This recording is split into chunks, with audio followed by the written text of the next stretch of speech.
يوم القيامة وسوف ينبئهم الله بما كانوا يصنعون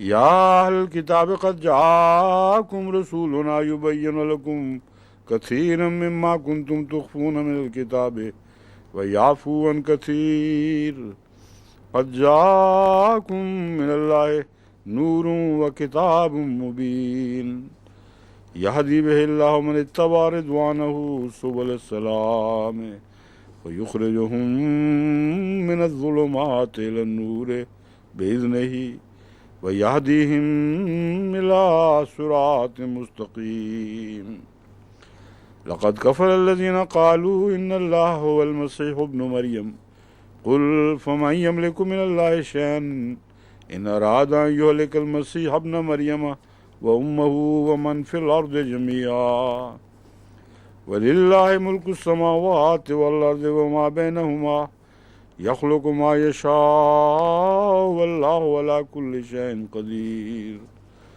وقالت اليهود والنصارى نحن أبناء الله وأحباؤه قل فلم يعذبكم بذنوبكم بل أنتم بشر ممن خلق يغفر لمن يشاء ويعذب من يشاء ولله ملك السماوات والأرض وما بينهما وإليه المصير يا أهل الكتاب قد جاءكم رسولنا يبين لكم على فترة من الرسل أن تقولوا ما جاءنا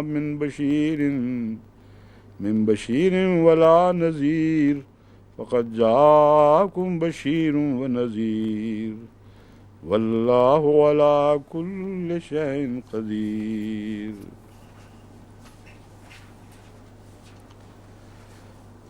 ذالکم فسق تک ہو چکا تھا نا.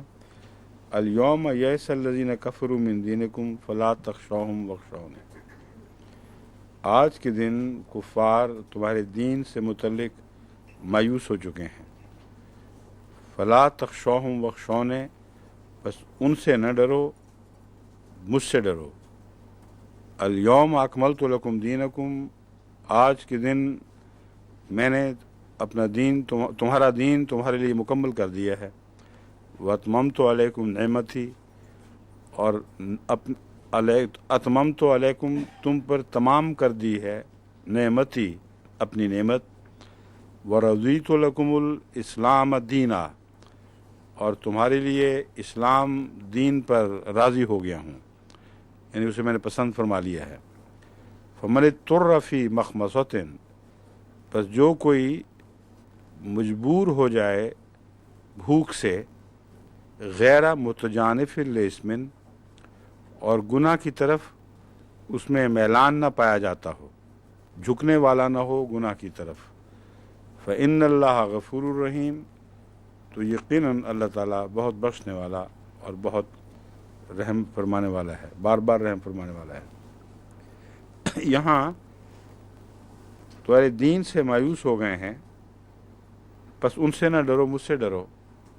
ان دونوں باتوں کا آپس کا کیا جوڑ ہے؟ دین سے کیوں مایوس ہو گئے ہیں؟ دعویٰ تو یہ ہے کہ دین کمال کو پہنچ گیا ہے، نعمت تمام ہو گئی، اور اس موقع پر یہ فرمایا جا رہا ہے کہ وہ مایوس ہو گئے ہیں اور تم ان سے نہ ڈرو، مجھ سے ڈرو. کیا رشتہ ہے جی؟ بتائیں آپ. مسز ہیں اور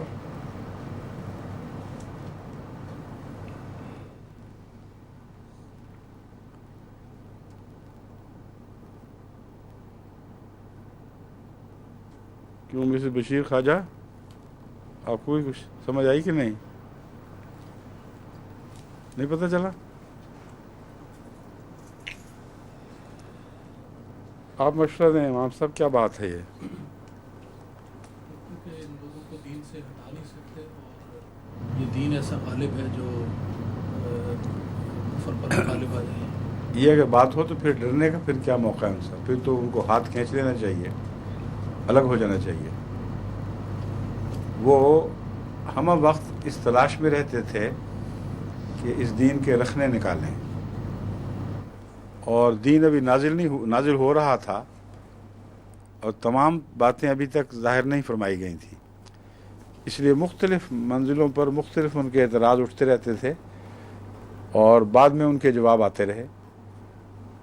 چنانچہ اسی لیے مفسرین کو یہ دھوکہ لگا کہ قرآن کریم دشمن کے اعتراضات کے ساتھ وابستہ ہے اور اس کے نتیجے میں نازل ہو رہا ہے.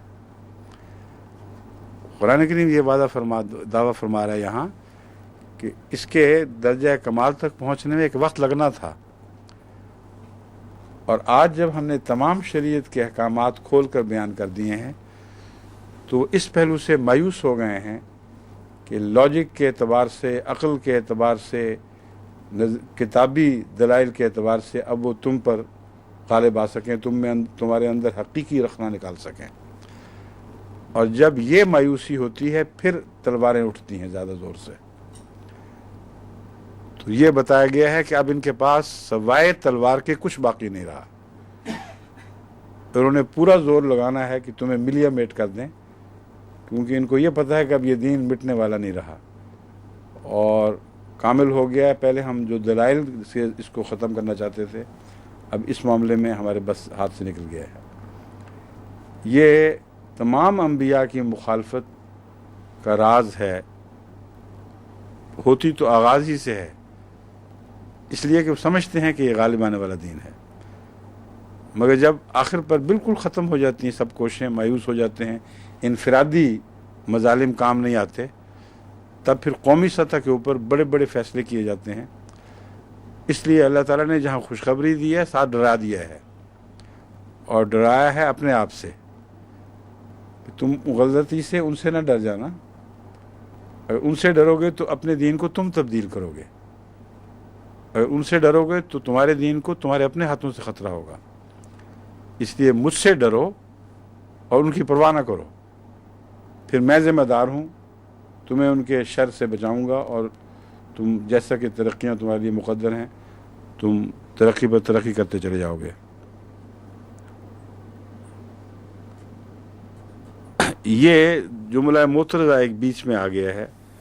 جملہ معترضہ کا محاورہ بڑا بیہودہ سا ہے، مگر مراد اس سے یہی ہوتی ہے کہ ایک کلام کے تسلسل میں ایک بات بیچ میں کہنی پڑے تو ذرا سا دم لے کر وہ بات کہہ دی اور پھر پہلا کلام وہیں سے جاری.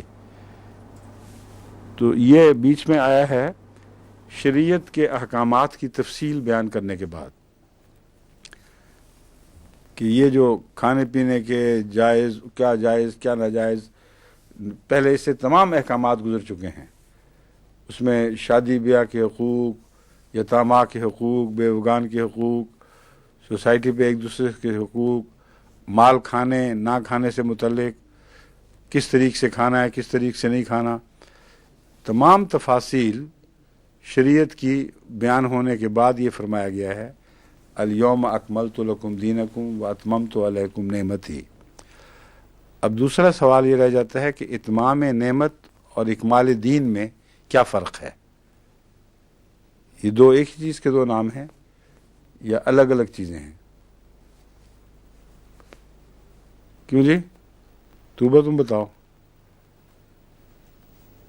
پتہ لگا کہ نہیں؟ اور ماجد صاحب آپ بتائیں، اب آپ کی باری آئی ہے. ایک ہی چیز کے آپ بتائیں شیخ صاحب. میں تو یہ نبوت وغیرہ کیا؟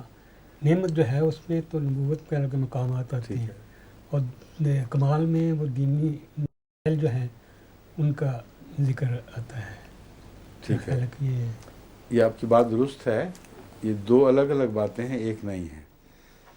اتمام نعمت کا محاورہ قرآن کریم نے پچھلے تمام انبیاء کے حوالے سے کیا ہوا ہے. ہم نے ان پر نعمت تمام کر دی، اس لیے نعمت تمام کرنے کا یہ مطلب نہیں ہے کہ شریعت کامل ہو گئی. نعمت تمام کرنے کا مطلب ہے کہ جو نعمتیں انسان کے لیے مقدر ہیں ان کے بالا درجے تک وہ پہنچا دیا ان کو، یعنی نبوت کے دائرے میں داخل ہو گئے. بس اتمام نعمت سے مراد نبوت کے دائرے میں قدم رکھنا ہے یا اللہ تعالیٰ کے احسان سے وہاں تک پہنچ جانا، اور کسی پہلے نبی کے متعلق اکمال دین کا لفظ نہیں آیا۔ یہ بات میں اس لیے توجہ دلا رہا ہوں کہ غلطی سے لوگ کہتے ہیں جی اتمام دین ہو گیا، اتمام نعمت ہو گیا، اب ضرورت نہیں۔ اتمام نعمت اور چیز ہے، وہ پہلے بھی ہوتا رہا ہے، اکمال دین کبھی نہیں ہوا۔ بس رسول اکرم صلی اللہ علیہ وآلہ وسلم خاتم ہیں اکمال دین کے اعتبار سے۔ آپ کے بعد اب کوئی ایسا نبی نہیں آ سکتا جو دین میں اضافہ کر سکے یا دین میں کمی کر سکے۔ سمجھ گئے مطلب؟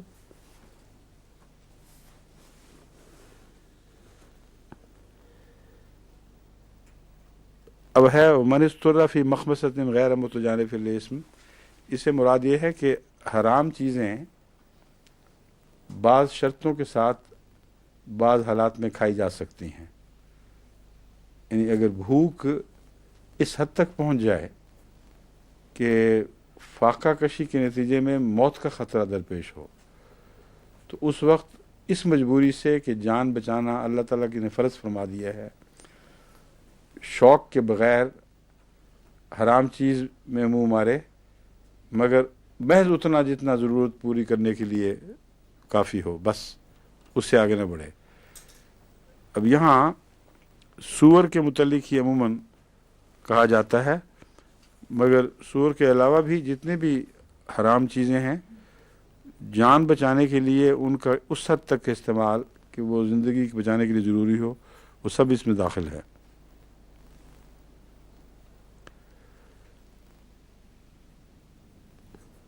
فإن اللہ غفور الرحیم، تو اللہ تعالیٰ یعنی منع تو ہے ہی، مگر اللہ تعالیٰ ایسی صورت میں بخشش سے کام لے گا اور بار بار رحم فرمانے والا ہے۔ ایک تو یہ مطلب ہے، دوسرا یہ کہ یہ جو استثناء مقرر فرمایا ہے یہ اس بات کا مظہر ہے کہ اللہ تعالیٰ غفور الرحیم ہے، اس کی صفت غفاریت اور رحیمیت اس بات کا تقاضا کرتی ہیں کہ اس حد تک ابتلا میں نہ ڈالا جائے، موت سے پہلے پہلے کچھ ان کے لیے چھوٹ کر دی جائے۔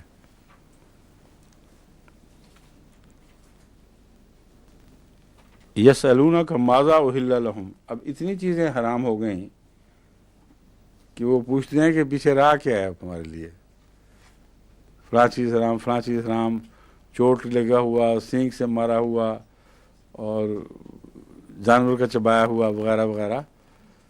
تو سوال بڑا دلچسپ اٹھائے پھر، یسألونک ماذا احل لہم، کہتے ہیں حرام تو سمجھ گیا، حلال کیا رہ گیا باقی؟ حالانکہ حرام کی تفصیل زیادہ بیان ہوئی ہے، حرام ہے بہت تھوڑا، اور اسی لیے اللہ تعالیٰ نے سوال اٹھا کر اس کا جواب دے دیا۔ قل احل لکم الطیبات، اسے کہہ دو کہ تمام پاکیزہ چیزیں تمہارے لیے حلال ہیں، اور پاکیزہ چیزیں ہی حلال ہونی چاہیے۔ تم ناپاک چیزوں کی حلت چاہتے ہو؟ کوئی بھی ایسی چیز جس کو حرام کیا گیا ہے طیبات کی ذیل میں نہیں آ رہی، یہ اعلان ہے۔ اور تمہیں بچانے کے لیے ہر قسم کی گندگی اور خطرات سے، اب یہ جتنے جانوروں کے مارے ہوئے کھائے ہوئے گندے ہیں ان میں ہزار قسم کے جراثیم اور کئی قسم کی بیماریاں ان کے لعاب سے بھی آ جاتی ہیں جانوروں کے، اور سینگ سے مار کر چلا گیا، کیا پتہ کب مرا ہے، اور اسی جگہ جراثیم اکٹھے ہو کے سارے جسم میں زہر پھیلانے لگ جاتے ہیں۔ تو طیبات نہیں رہتی وہ چیزیں، چوٹ لگ کے مرا ہو، دم گھٹ کے مرا ہو، جو بھی ذریعے ہیں۔ اس لیے اللہ تعالیٰ فرما رہا ہے کہ تمہیں صرف غیر طیب چیزیں منع فرمائی گئی ہیں، طیبات سے تمہیں نہیں روکا گیا۔ اور اسی اصول کتابیں وما علمتم من الجوارح، اور جب تم شکاری جانوروں کو کچھ سکھاتے ہو کہ کیسے شکار کرنا ہے، مکلبینا یعنی شکاری جانوروں کو علمتم مکلبینا، ان کو شکار کے اصول کی پریکٹس دلاتے ہوئے ان کو اس بات پہ مکلب کر لیتے ہو، وہ سیکھ لیتے ہیں اس کو۔ تعلمونہن مما علمکم اللہ، جیسا تمہیں خدا نے سکھایا ہے یہ طریقہ ویسا ہی تم ان کو سکھاتے ہو۔ اس کا مطلب ہے کہ یہ جو فن ہے جانوروں سے شکار کرنے کا، یہ بھی ایک قسم کا الہامی فن ہے۔ اللہ تعالیٰ ہی نے اس طرف توجہ دلائی اور اللہ تعالیٰ ہی نے آغاز میں یہ طریق سکھایا کہ اس طرح بازوں کو، حالانکہ باز کے متعلق از خود آدمی سوچ بھی نہیں سکتا کہ باز کو قابو کر کے اسے شکار کھلوائے۔ کیونکہ آپ سوچ سکتے ہیں؟ اب جب کہ ہم دیکھتے ہیں تصور ہی نہیں جا سکتا اس طرف کہ بازوں سے شکار کھلوایا جائے، اس لیے یہ الہامی ہے۔ اور جن جانوروں سے شکار کھیلا جاتا ہے وہی ہیں جو شکار کے قابل ہیں، جو قابو آ سکتے ہیں۔ باقی جانوروں میں سے آج تک بھی جو مرضی کوشش کر لیں ان کے ذریعے وہ شکار کھیلنے میں ناکام ہیں۔ تو اس لیے یہ سکھائے ہوئے طریقے ہیں سب۔ اللہ تعالیٰ کی طرف سے ایک طرف جانوروں میں صلاحیت بخشی کہ تمہیں جب انسان قابو کریں گے تو قابو آ جانا، دوسری طرف انسانوں کو اس طریقہ سکھا دیا، اس طریقے سے ان سے کام لو۔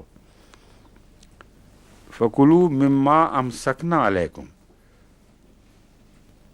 اس میں سے کھاؤ جو تمہارے لیے روک رکھیں۔ اگر بعض جانور خود کھا لیں اور ان کا چھوڑا ہوا گند بچا ہو وہ حرام ہے، کیونکہ وہ اسی طرح وحشی جانوروں کے چھوڑے ہوئے کے تابع آ جاتا ہے۔ جو سکھایا جاتا ہے وہ یہ ہے کہ وہ پنجہ رکھ کر بیٹھ جاتے ہیں۔ اکثر جانور بھی زندہ ہوتا ہے، اس کو نوچتے پھاڑتے نہیں ہیں، بلکہ مگر بھاگنے نہیں دیتے اس کو۔ ہرن کا بھی اس طرح شکار کرتے ہیں، ہرن کی آنکھیں نوچ لیتے ہیں وہ، اور اس کے اوپر بڑے بڑے باز، اس کے اوپر باز نہیں، وہ کیا کہتے ہیں ان جانوروں کو، عقاب، بہت بڑے سائز کے ہوتے ہیں۔ جرمنی میں ہم نے دیکھا تھا، وہ عقاب ایک بہت بڑا اسی ہرن کو شکار کرنے والا، وہ جاتا ہے اس کی آنکھوں پہ حملہ کرتا ہے اور اس کو یوں بند کر کے پنجے کے نیچے وہی رکھ لیتا ہے، پھر جب شکاری پہنچتا ہے اس کو ذبح کر سکتا ہے وہ۔ تو امسکا سے یہ مراد ہے کہ جو تمہارے لیے زندہ حالت میں روکی رکھیں۔ وَاذْكُرُوا اسْمَ اللَّهِ عَلَيْهِ، تو پھر اللہ کا اسم اس پر پڑھ لیا کرو۔ اس میں روکے رکھنے میں زندہ رہنے کی شرط نہیں ہے، یہ میں نے ضمن ذکر کیا تھا۔ جو بھی رکا ہوا ہے اگر مر بھی جائے تو اللہ کا نام پڑھ کے وہ جائز ہے، بلکہ حضرت صلی اللہ علیہ وسلم نے فرمایا کہ جب تم شکار چھوڑتے ہو تو اس وقت بسم اللہ پڑھ لیا کرو۔ جس طرح گولی مارنے سے پہلے یا غلیلہ مارنے سے پہلے بسم اللہ پڑھ لیتے ہیں، اور اس وقت اگر جانور مر بھی جائے تو اس سے سمجھا جاتا ہے بسم اللہ پڑھی ہوئی ہے، کیونکہ بسم اللہ تو اللہ سے اجازت انسان نے لینی ہے، چھری پہ تو کوئی فرق نہیں پڑتا یا گولی کو تو کوئی فرق نہیں پڑتا۔ اسے یاد دہانی ہے کہ اللہ مالک ہے زندگی کا، اس کی اجازت کے بغیر کوئی جان نہیں لینی۔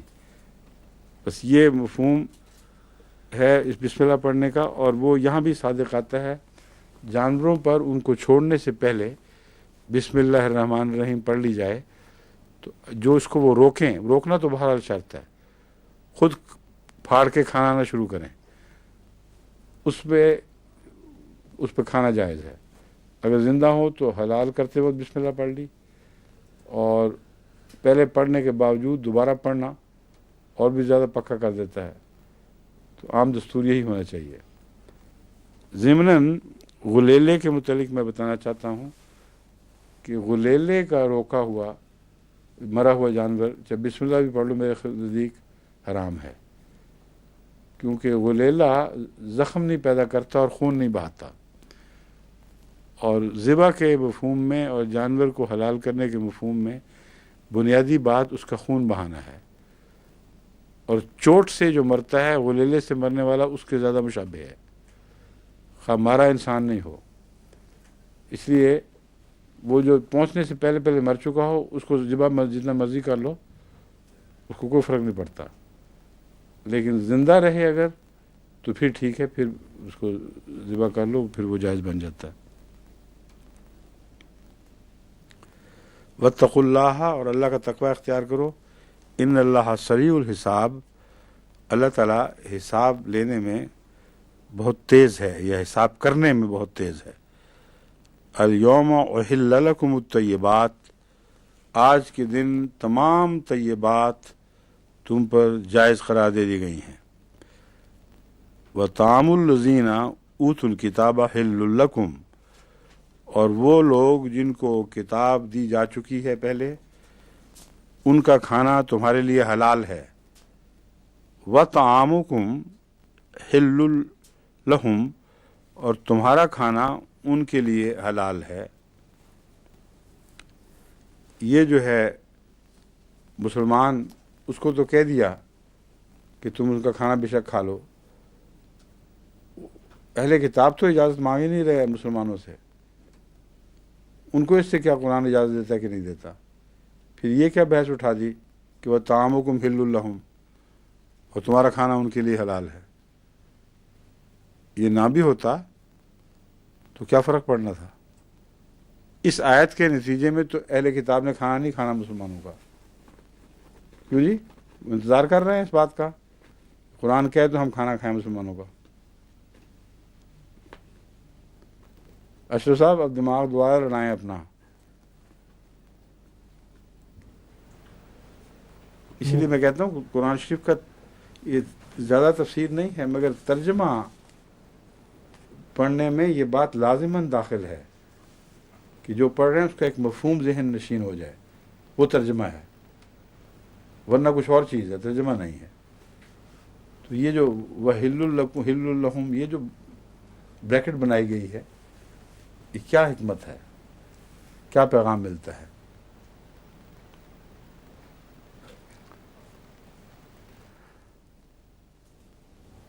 ایک تو یہ پیغام ملتا ہے کہ ان کا سارا کھانا تمہارے لیے جائز نہیں. وہ کھانا جو تمہارے حلال کے مطابق ہے وہ جائز ہے. وہ جو تمہارے ہاں بھی حلال ہے اور ان کے ہاں بھی حلال ہے، جس کے لیے ان کو اجازت دینی پڑے گی کسی اور کی بھی. ان کو پتہ ہے کہ ہمارے لیے بھی حلال ہے، اس لیے وہ خود بھی کھا سکتے ہیں تمہارا کھانا.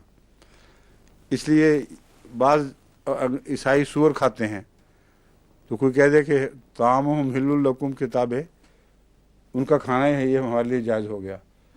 یا بغیر ذبح کیے دم گھونٹ کے جس طرح چوزے مارا کرتے تھے، اب تو یہ رواج ہٹ گیا ہے، لیکن پہلے زمانے میں اس کی گردن مروڑ کر اس کا خون بہائے بغیر چوزا مار دیا کرتے تھے. اور اس زمانے میں ہم یہاں کبھی بھی ہوٹلوں میں چوزا نہیں کھاتے تھے، کیونکہ یہ قطعی طور پر حرام ہے، دم گھٹا ہوا ہے. بعد میں یہ رواج بدل گیا اور اب وہ ذبح کرتے ہیں، خواہ بسم اللہ پڑھیں یا نہ پڑھیں، وہ ہم پھر خود پڑھتے ہیں. لیکن ہمیں تو خدا کے فضل سے یہاں اس سارے علاقے میں حلال گوشت مہیا ہو جاتا ہے. میں ویسے کہہ رہا ہوں جو مسلمان دوسری جگہ رہتے ہیں ان کا مسئلہ یہ ہے کہ اگر خون بہایا ہوا ہو اور انسان کے استعمال کی خاطر مارا گیا ہو خون بہا کر، تو بسم اللہ پڑھ کر وہ جائز ہے. بس طعامہم حل لکم وطعامکم حل لہم، طعامہم حل لکم وطعامکم حل لہم میں یہ ہرگز مراد نہیں کہ ان کا سارا کھانا تمہارے لیے جائز اور تمہارا سارا کھانا ان کے لیے جائز. وہ تو اجازت لیتے ہی نہیں. یہ ہے کہ وہ کھانا جو ان کے ہاں بھی جائز ہے اور تمہارے ہاں بھی جائز ہے، جو قدر مشترک ہے، وہاں کسی کو کسی اور اجازت کی ضرورت نہیں. وہ بھی سمجھتے ہیں یہ ٹھیک ہے اور تم سمجھتے ہو یہ ٹھیک ہے. وہ کھانا ہے جو اس پہ کوئی اعتراض نہیں. دوسرا اس میں ایک ایسی شرط لگا دی گئی ہے جو کئی دفعہ قوموں کے آپس کے تعلقات کی صورت میں قابل توجہ ہو جاتی ہے. بعض دفعہ بعض قومیں بعض لوگوں کے کھانوں کو بائیکاٹ کر دیتی ہیں. اس وقت وہ ان کا کھانا بھی تمہارے لیے جائز نہیں ہوگا. پھر ہندوستان میں ایسے واقعات ہوا کرتے تھے. حضرت مسلم ماؤد عام طور پر ہندوؤں کا وہ کھانا جو گوشت سے تعلق، وہ تو کھاتے نہیں تھے گوشت، اس لیے اس آیت کے تابع اہل کتاب کا دائرہ بھی وسیع ہو جاتا ہے. وہ کھانے جو تمہارے ہاں جائز ہیں اور ان کے خلاف کوئی اور بات نہیں ہے، وہ کسی نے بھی پکایا ہو اگر وہ صاف ستھرا ہے اور طیب کے اندر آتا ہے وہ جائز ہے. تو اس لیے ہندوؤں کی پکی ہوئی چیزیں، ان کے بنے ہوئے پکوڑے، ان کی بنے ہوئی مٹھائیاں وغیرہ پہلے بھی کھاتے تھے، اب بھی کھاتے ہیں. لیکن جب ہندوؤں نے مسلمانوں کا بائیکاٹ کیا تو حضرت مسلم موعود نے ان کا بائیکاٹ کروا دیا. انہوں نے کہا قرآن کے مطابق اب اجازت نہیں ہے، کیونکہ واہ حالیہ بن جاتی ہے اس صورت میں. ان کا کھانا تمہارے لیے اس وقت تک جائز ہے جب تک تمہارا کھانا ان کے لیے جائز ہے. ہاں، جب حال یہ ہو کہ تمہارا کھانا بھی ان کے لیے جائز ہے، اس لیے برابر کی چوٹ ہوگی. اگر وہ تم سے نفرت کریں اور تمہارا کھانا چھوڑ دیں تو پھر بغیرتی ہوگی یا اقتصادی لحاظ سے خودکشی ہوگی کہ تم ان کی چیزیں کھاتے رہو اور وہ تمہاری چیزیں نہ کھائیں.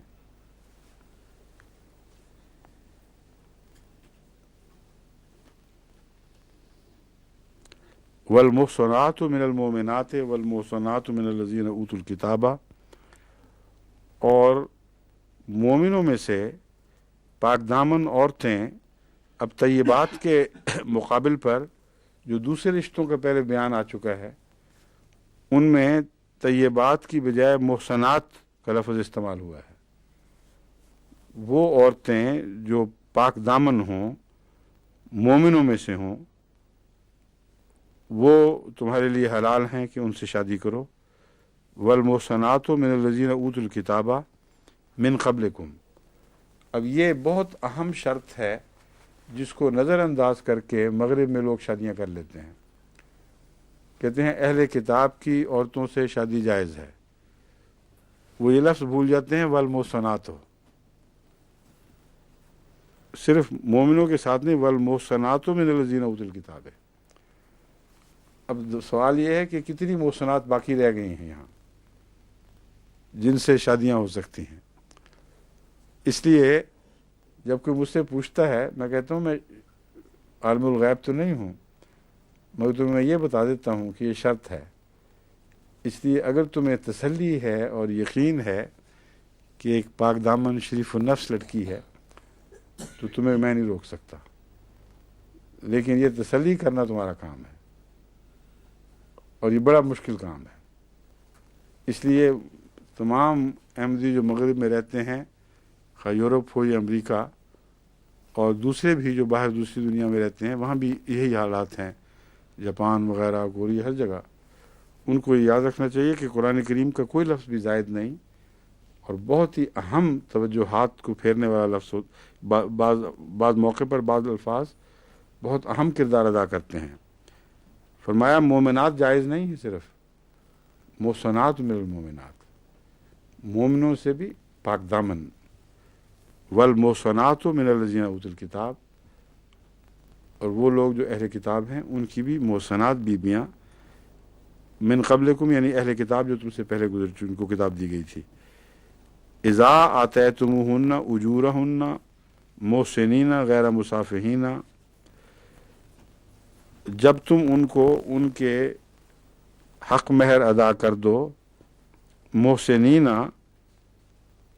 یہاں محسنین کی ایک دوسری تعریف آ جاتی ہے. محسنین کا ایک تو مطلب ہے جب شادی نہ ہو تو پاک دامن ہو، دوسری ہے کہ شادی کی حفاظت میں آ کر پھر بھی وہ پاک دامن ہی رہتی ہیں. تو یہ خیال نہیں ہے کہ پہلے پاک دامن تھی، شادی کے بعد پاک دامن نہیں رہیں. جو شادی سے پہلے محسنہ ہے وہ شادی کے بعد بھی خدا کی نظر میں محسنہ ہی ہے. غیر مصافحین، محض اپنی جنسی خواہشات کو مٹانے کی خاطر نہیں. ولا متخذی اخدان، اور نہ مخفی دوست بناتے ہوئے. یہ شرطیں پیش نظر رکھو. اب یہاں آتا ہے اب مخفی دوست سے مراد یہاں ڈیٹنگ ہے. یہاں ڈیٹنگ ہے اور باہر اور قسم کی ہیں رسمیں. تو یہ اگر تم لوگ یہ کہ جی ہم نے شادی کرنی ہے اس لیے ہم سب کچھ کر گزریں گے، تو اللہ تعالیٰ فرماتا ہے کہ جو ہم اجازت دے رہے ہیں وہ اس کے خلاف ہے، کیونکہ اس کے ساتھ یہ بھی شرط لگا دی ہے کہ جو حق مہر ہے وہ ادا کر دو. اب یہ جو شرط آ گئی ہے اس نے ایک الجھن پیدا کر دی. کیا سب لوگ اپنی بیویوں کو حق مہر شروع میں ادا کر دیتے ہیں؟ مشرو صاحب اب آپ نے بڑے عمدگی سے اپنا نام لیے بغیر بات کھول دی کہ اکثر تو دیتے ہی نہیں.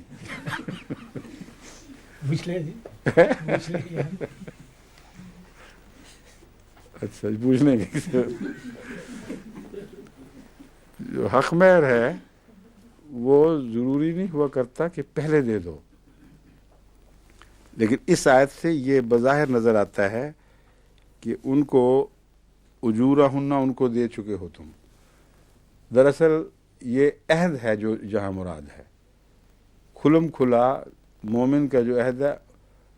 عدت المومن کا اخذ الکفے والا محاورہ ہے کہ جب تم نے حق مہر باندھ دیا تو ایسے ہی ہو گیا جیسے دے دیا، اور اگر نہ دو اور بیوی کہے کہ تم نے گھر میں نہیں گھسنا جب تک نہ دو تو اس کو حق ہوگا. اس لیے حق مہر جو باندھا جاتا ہے وہ قطعی ہے، اس میں کوئی کھیل تماشا نہیں ہے، وہ لازماً دینا ہوگا، اور اتنا یقینی ہو جائے تو پھر تمہارے تعلقات جائز ہیں، ورنہ نہیں.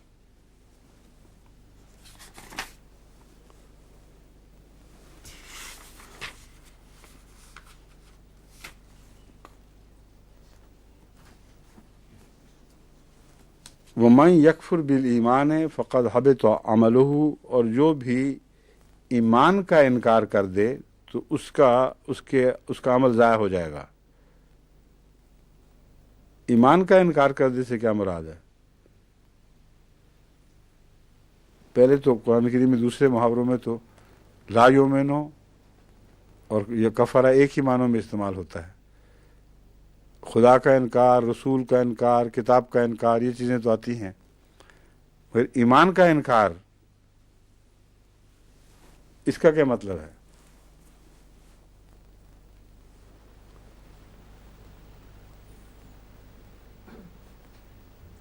معلوم ہوتا ہے آپ لوگ تبلیغ نہیں کرتے بالکل.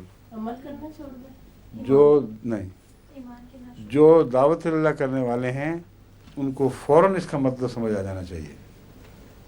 بسا اوقات آپ جب دعوت اللہ کرتے ہیں لوگوں کو یقین دلا دیتے ہیں، کہتے ہیں ہاں ٹھیک ہے ہم سچا مان لیتے ہیں، پر ایمان لانے کی کیا ضرورت ہے؟ تو اللہ تعالیٰ فرماتا ہے جو ایمان کا انکار کر دے کہ سچائی ہے مگر ایمان لانا ضروری نہیں، اس کا کوئی عمل بھی پھر کارآمد نہیں رہتا، وہ ضائع ہو جاتا ہے. اس لیے ایمان کا انکار بھی ایک اہم انکار ہے، اور یہ روزمرہ ہمارے سامنے آتا ہے. ایمان کا انکار، کئی لوگ کہتے ہیں جی ہم یہ تو سمجھ آ گئی ہے کہ مسیح موعود علیہ السلام سچے ہیں، نبوت کے مسئلے بھی حل ہو گئے، سب ہو گئے، لیکن یہ بتائیں کہ ایمان لانا کیوں ضروری ہے ان پر جب رسول اللہ صلی اللہ علیہ وسلم پر ایمان لے آئے. تو اللہ تعالیٰ تو فرماتا ہے کہ کل آمن باللہ و ملائکتہ و کتبہ و رسلہ، تمام رسولوں پر ایمان لاتے ہیں، یہ ایک پر نہیں. لا نفرق بین احد من رسلہ، وہ کہتے ہیں ہم کوئی فرق نہیں کرتے ایمان کے اعتبار سے. تو ایمان لانا بذات خود تقاضا کرتا ہے کہ اس بات پر ایمان لایا جائے کہ ایمان لانا ضروری ہے. سمجھیں؟ فقد حبط عملہ وہو فی الآخرۃ من الخاسرین، اور بالآخر وہ گھاٹا پانے والا ہوگا. فی الآخرت ایک تو ہے مطلب بالآخر، دوسرا ہے مرنے کے بعد جب وہ اٹھے گا اس وقت اس کو پتہ چلے گا کہ ایمان لانا کتنا ضروری تھا اور میں اس کے بغیر نقصان میں رہا ہوں. یا ایھا الذین آمنوا اذا قمتم الی الصلاۃ فاغسلوا وجوہکم وایدیکم الی المرافق، اے لوگو جو ایمان لائے ہو جب تم نماز کے لیے کھڑے ہوا کرو، فاغسلوا وجوہکم، تو اپنے چہرے دھویا کرو، وایدیکم، اور اپنے ہاتھ، الی المرافق، کونیوں تک، اس میں کونیاں شامل ہیں. وامسحوا برؤوسکم، اور اپنے سروں کا مسح کیا کرو، یہ تو سب جانتے ہیں کس طرح کرتے ہیں. وارجلکم الی الکعبین، اور پاؤں دھویا کرو ٹخنوں تک. یہاں مسح کے بعد ارجلکم کا ذکر ہے، اور اس سے پہلے دھونے والوں کا ذکر ہے۔ بعض لوگ جن میں شیعوں میں سے ایک طبقہ شامل ہے وہ یہ کہتے ہیں کہ دراصل ارجلکم کی ایک اور قرأت ہے ارجلکم، اور ترتیب قرآن کا تقاضا یہ ہے کہ پاؤں کا مسح سر کے مسح کی طرح کیا جائے اور پاؤں کا دھونا ضروری نہ ہو۔ یہ ایک مسلک ہے جو عام مسلمان مسلک سے ہٹا ہوا ہے۔ اول تو ایک قرأت کہہ دینا کافی نہیں، جو قرأت اللہ تعالیٰ نے اختیار فرما لی قرآن کریم میں، اس کے سوا کوئی اور قرأت ہے، جب تک وہ اس کے تابع ہے ٹھیک ہے، اس سے مخالف ہے تو رد کرنے کے لائق ہے۔ وہ ہو ہی نہیں سکتا کہ قرآن میں موجود قرأت سے کوئی باہر کی قرأت ٹکرائے اور اس کو کھڑا رہنے دیا جائے، اس کو گرا دیا جائے۔ دوسرے، اس کی حکمت بڑی واضح ہے۔ وَامْسَحُوا بِرُؤُوسِکُم میں وَأَرْجُلَکُم کی زبر بتا رہی ہے کہ یہ دھونے کے تابع آتا ہے، کیونکہ اگر مسح کے تابع ہوتا تو رؤوسکم میں سین پر زیر ہے۔ میں اصطلاح استعمال نہیں کر رہا تاکہ آپ کو سمجھ آ جائے بات کی۔ وَأَرْجُلَکُم نہیں فرمایا، وَأَرْجُلَکُم فرمایا ہے۔ اس میں دراصل حکمت یہ ہے کہ مسح بعض صورتوں میں پاؤں کا بھی جائز ہے، اس لیے پاؤں کو اس لسٹ میں رکھا ہے جو مسح کے بعد آتی ہے۔ وہ کن صورتوں میں جائز ہے؟ اگر ایک دفعہ پاؤں دھونے کے بعد جرابیں پہن لی جائیں آج کل کے زمانے کے لحاظ سے، یا پرانے زمانے کے لحاظ سے موزے پہن لیے جائیں، تو پھر جب تک یہ ایک جو سنت کے مطابق ثابت ہے مدت وہ پوری نہ ہو جائے اس وقت تک مسح جائز ہے۔ اس لیے وہاں رکھنے کی بجائے آگے رکھ کر یہ دوہرا فائدہ اٹھا لیا اس مضمون میں کہ پاؤں دھونے تو ہیں مگر یہ مسح کی ذیل میں بھی آ جاتے ہیں، یہ معنی بنتا ہے۔ کب تک مسح جائز ہے؟ کیوں جی؟ ہیں؟ ایک دن سے کیا مراد ہے؟ ایک نماز کے وقت ضرور وضو اگر ایک دفعہ وضو کر لیتے ہیں پھر تو باقی کی نمازیں کوئی اور؟ ضرور اگر سو جائے انسان تو سو کے اٹھے دوبارہ تو پھر کرنا یہ سارے کہانیاں بنا رہے ہیں آپ لوگ۔ بالکل ٹھیک ہے۔ 5 نمازیں کب سے شروع ہوتی ہیں؟ وضو ٹوٹنے کے بعد سے۔ پہلے وضو سے اگر آپ 5 نمازیں بھی پڑھ لیں تو جب وہ وضو ٹوٹے گا اس کے بعد 5 نمازوں تک کا مسح ہے، سمجھ گئے؟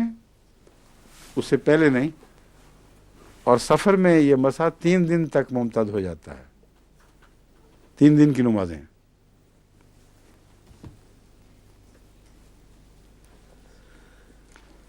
ویسے تو 5 وقت مسح کرتے کرتے پاؤں ویسے ہی میلے میلے لگنے لگ جاتے ہیں، میکسیمم مدت تک نہیں جانا چاہیے، ضرورت کے تک رہنا چاہیے۔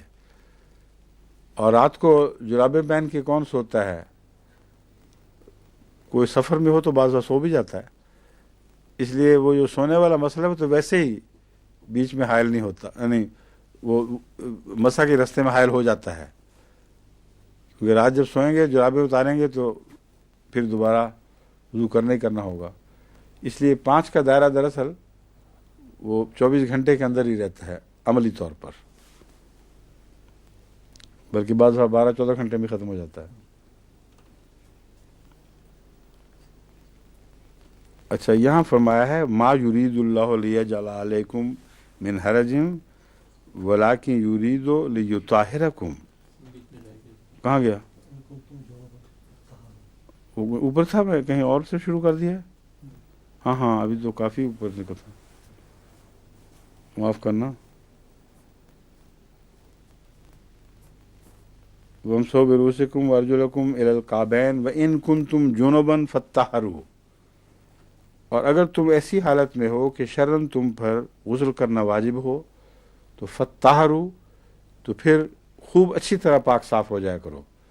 صرف وضو تمہاری طہارت کے لیے کافی نہیں ہے، یعنی غسل کرنا ضروری ہوگا۔ وَإِن كُنتُم مَرْضَىٰ، ہاں اگر تم مریض ہو، یا علی سفرن سفر پر ہو، اور جا یا آئے احدم منکم تم میں سے کوئی، من الغائط فارغ ہو کر، ضرورت حوائج ضروریہ سے فارغ ہو کر، اور لامستم النساء یا عورتوں سے تعلقات قائم کر چکے ہو، فلم تجدوا مان، اور پانی نہ پاؤ، اور ایسی صورت میں تمہیں پانی میسر نہ ہو، فتیمموا صعیدا طیبا، تو پھر تم تیمم کر لیا کرو پاک صاف مٹی سے، فامسحوا بوجوہکم، اور اپنے چہرے کا تیمم مسح کیا کرو، وایدیکم منہ، اور اپنے ہاتھوں کا بھی اسی مٹی سے۔ یہ جو اس ذیل میں غائط وغیرہ بھی داخل فرما دی ہے، یعنی غسل کے مسائل بھی اور وضو کے بھی سارے مسائل اس آیت کے تابع آ جاتے ہیں۔ اس وقت مسح جو ہے وہ صرف چہرے کا اور ہاتھ کا ہی کافی ہے، خواہ وضو کرنے کی ضرورت ہو اور پانی نہ ہو، یا غسل کی ضرورت ہو اور مرض حائل ہو، یا دوسری ضرورتیں چیزیں حائل ہو جائیں، دونوں صورتوں میں مسح ایک ہی ہے۔ رسول اللہ صلی اللہ علیہ وسلم کے زمانے میں ایک صحابی کو چونکہ اس کا پتہ نہیں تھا، تفصیل پتہ نہیں تھی، تو وہ مٹی پہ لوٹنے لگا نہانے کے لیے، تو پھر رسول اللہ صلی اللہ علیہ وسلم نے ان کو منع فرمایا کہ نہیں، یہ طریق نہیں ہے، مسح منہ کا اور ہاتھوں کا ہے، اور پہلے چہرہ ہے اور پھر ہاتھ ہے۔ جو ہم وضو میں پہلے ہاتھ دھوتے ہیں وہ وضو کی تیاری کا دھونا ہے، اصل ترتیب وہاں بھی وہی ہے کہ پہلے چہرہ دھویا کرو، پھر کونیوں تک ہاتھ دھویا کرو۔ اس لیے وہ جو ابتدائی دھونا ہے وہ صرف ابتدائی طور پر ہاتھ صاف کرنے کے لیے، گیلے کرنے کے لیے، تاکہ وضو اب آسان ہو جائے۔ پھر باقی تیمم بہرحال دونوں صورتوں میں ایک ہی ہے۔ ما یرید اللہ لیجعل علیکم من حرج، اللہ ہرگز یہ نہیں چاہتا، نہیں پسند کرتا کہ تم پر خام خواہ کی دقت تو مشقت ڈالے، ولیکن یرید لیطہرکم، ہاں مقصد یہ ہے کہ تمہیں خوب پاک صاف کرے، تمہاری عادتیں اتنی صاف ستھری ہوں، تمہارا رہن سہن پاکیزہ ہو جائے، تاکہ ایک نہایت ہی ترقی یافتہ انسان کے طور پر تم زندہ رہو، اور صحت مند انسان کے طور پر بھی۔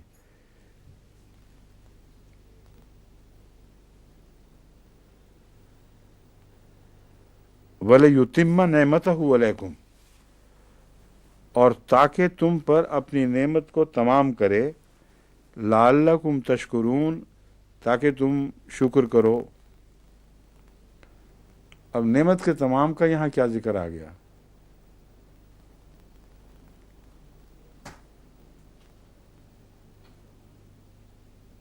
کیوں جی؟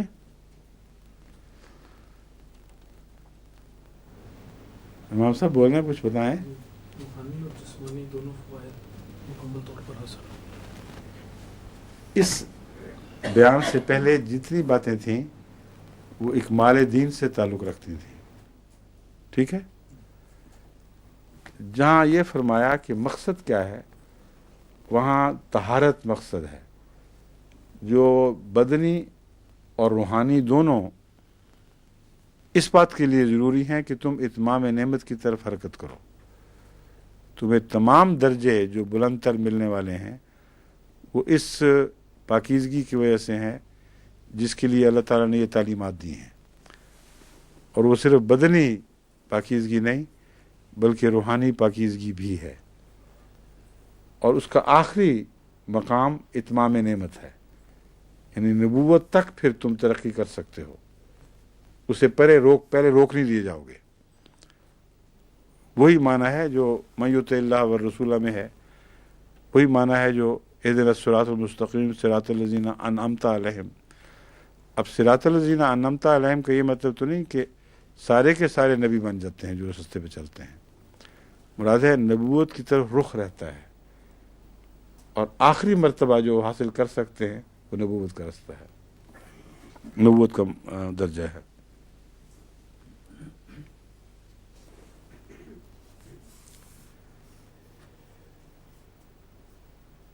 لعلکم تشکرون، تاکہ تم شکر بجا لاؤ. وَاذْكُرُوا نعمت اللہ علیکم ومیثاقہ الذی واثقکم بہ، اور یاد رکھو اللہ کی اس نعمت کو جو تم پر کی.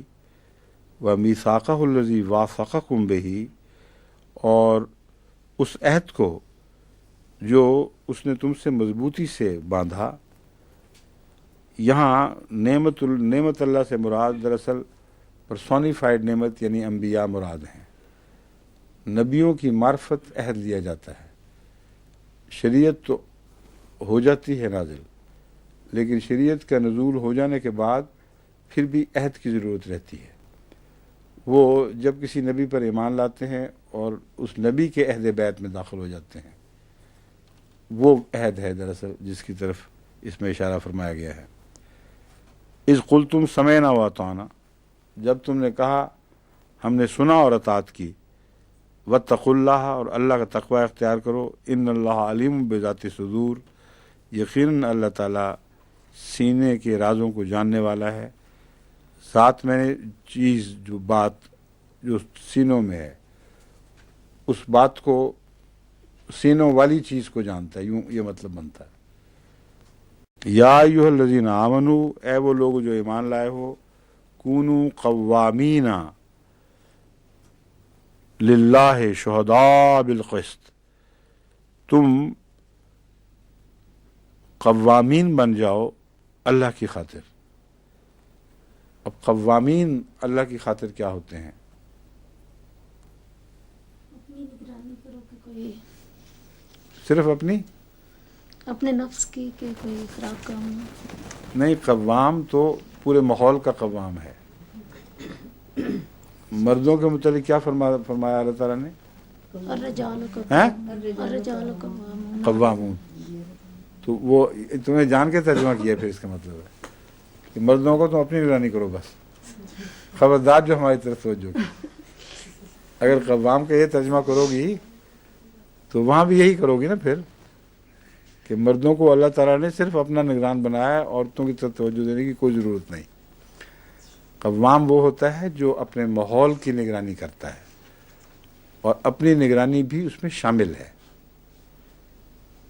تو اللہ تعالیٰ فرماتا ہے کہ ہم نے، کہاں گیا جی وہ، ہاں، کونوا قوامین للہ، قوام بنو مگر اللہ کی خاطر، اپنے نفس کی خاطر نہیں. اگر تم اپنی نفسانی اغراض کی خاطر لوگوں پر حکومت کرنے کی خواہش کرو، ان کے معاملات میں دخل دو، ان کو ڈسپلن کرو کہ جی بس میں چاہتا ہوں اس لیے، تو وہ یہاں مراد نہیں ہے. وہ تمہارا اپنا ایک ذاتی فعل ہے. خدا تم سے یہ نہیں چاہتا. خدا یہ چاہتا ہے کہ جو بھی تم نگرانی کرو محض اللہ کی خاطر کرو. شہداء بالقسط، انصاف پر گواہ بنتے ہوئے، انصاف کی گواہی دیتے ہوئے یا انصاف پر گواہ بنتے ہوئے. قسط ایبسولوٹ جسٹس کو کہتے ہیں، اور انصاف جس میں کوئی جھول نہ ہو، کوئی میلان نہ پایا جاتا ہو کہ اس کے لیے انصاف اور ہے، اس کے لیے انصاف اور ہے. ولا یجر، اور اس کی تعریف پھر خود فرما دی کس قسم کے قوام چاہیے. ولا یجرمنکم شنآن قوم علی الا تعدلوا، کسی قوم کی دشمنی بھی تمہیں اس بات پر آمادہ نہ کرے. یجرمنکم، آمادہ نہ کرے. الا الا تعدلوا، کہ تم انصاف کا دامن ہاتھ سے چھوڑ دو، کہ تم انصاف نہ کرو. انصاف وہ جو دشمنی میں ہو، اصل اس وقت انصاف پہچانا جاتا ہے جو دشمن کے حق میں بھی اسی طرح یکساں ہو جیسا اپنے کے حق میں کیا جاتا ہے.